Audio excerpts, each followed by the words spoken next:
Gabi guys, at kagagray lang po natin galing sa pamamasada. Nakakalangkot guys na isipin na talagang mahirap talaga pagka may sakit yung aking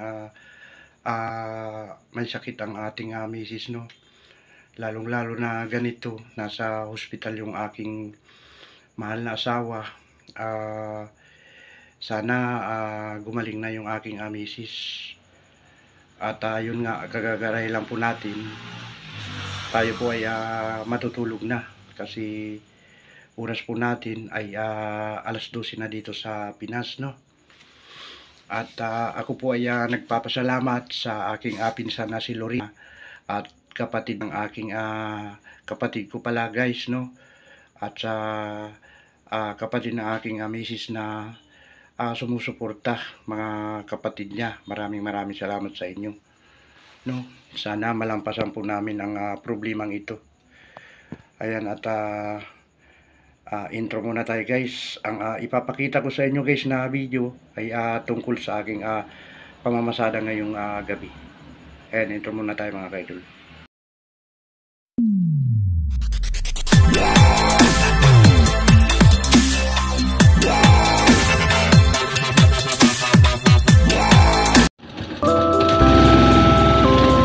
Mapagpalang gabi guys, at mag-iilipin na po. Nandito tayo ngayon sa pamamasada tayo para sa ating hanap buhay. Itong lugar na ito guys ay ito ay isor, nasasakupan po ng barangay Ikot. Nanggaling sa kanto ng Esteban sa may bakery, nakuha tayo ng kamusalir. 30 pieces po ang binayad niya. Okay naman na, at hindi galing sa pila. Pero pagka galing po sa pila ay 60 pesos po ang pamasahe dito sa papasok sa Disor sa dulo, no? Bagong upload tayo mga guys. Tama tayo ng ano guys, ikon patungong Pasolo Road. Ayan, at may ano dyan guys, may kaparada na pulis. Parang mayroong sumakay na chicks. Hindi ka nagkalap siya taon sa mga pulis.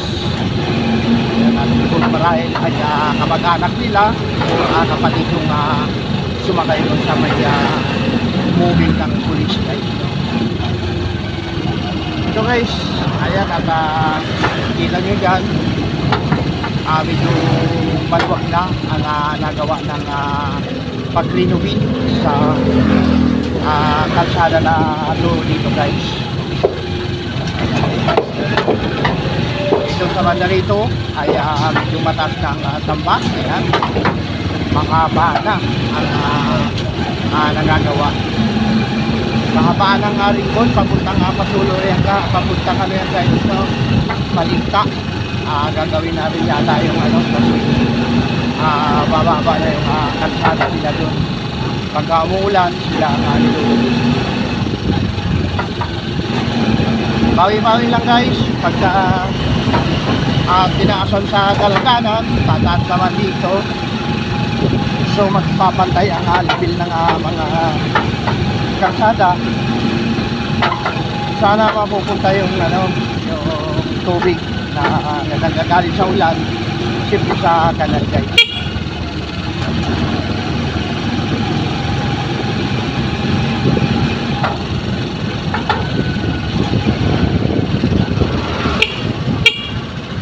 Hello.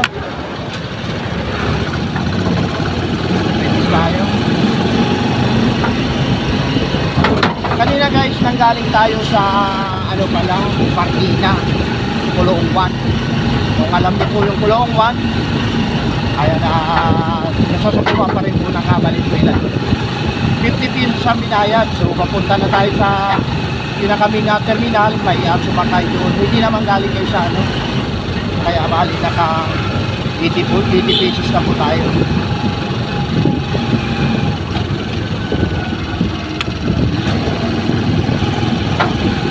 Pagka nakakuha tayo ng pasahero dito, mga dalawa,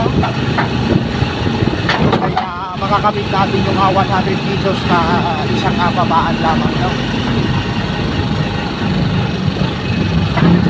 Kaba ng Apasolo Road. Ayan, makikita din dyan guys ang liwanag ng solar. Napakaliwanag na. Mga ilaw na maliliit sa gilid ng kalsada nilagay.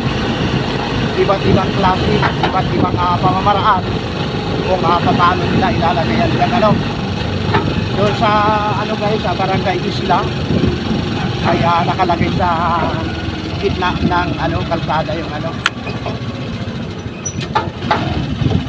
wala na yung inaabang ako dito guys yung elsewhere palagay ko uwi na yun pagkakita ko din yung guys jackpot at 50 pesos ang binabayan. Babalik na tayo sa pinaka-main terminal. Mechanical lab shoutout sa aking misis na sa ngayon ay nasa hospital pa rin. Magaling na. At sama-sama tayo.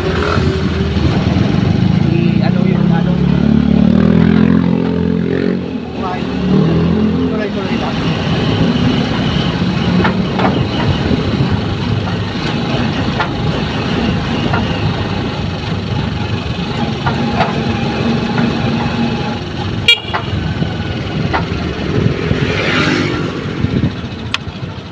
Kaya ay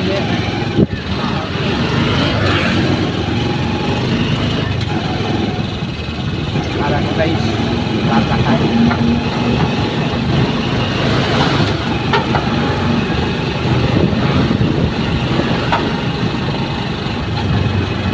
dito sa hospital na to guys. Minsan maray mga sumasakay dito tulad mo may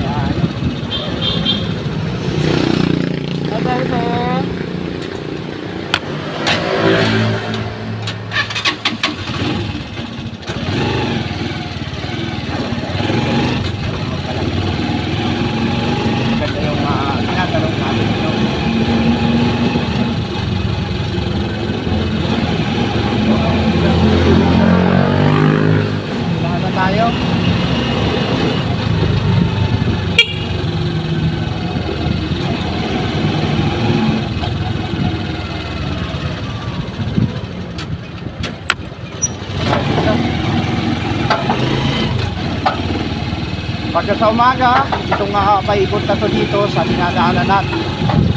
Halos puno ito ng apay. Pagkagabi ng mga ganitong oras ay medyo umiisi na yung pasahero guys. Ay, yung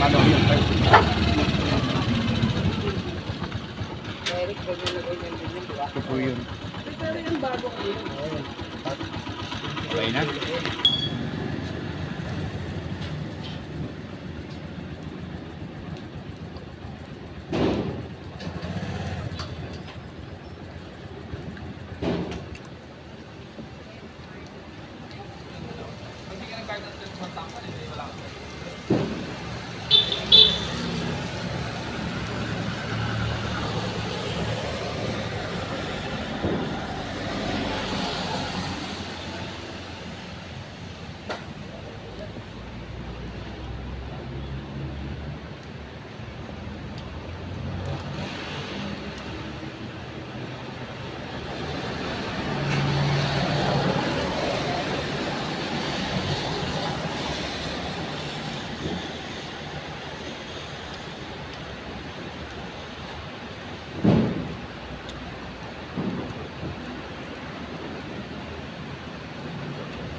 ako lang guys. Bye-bye na.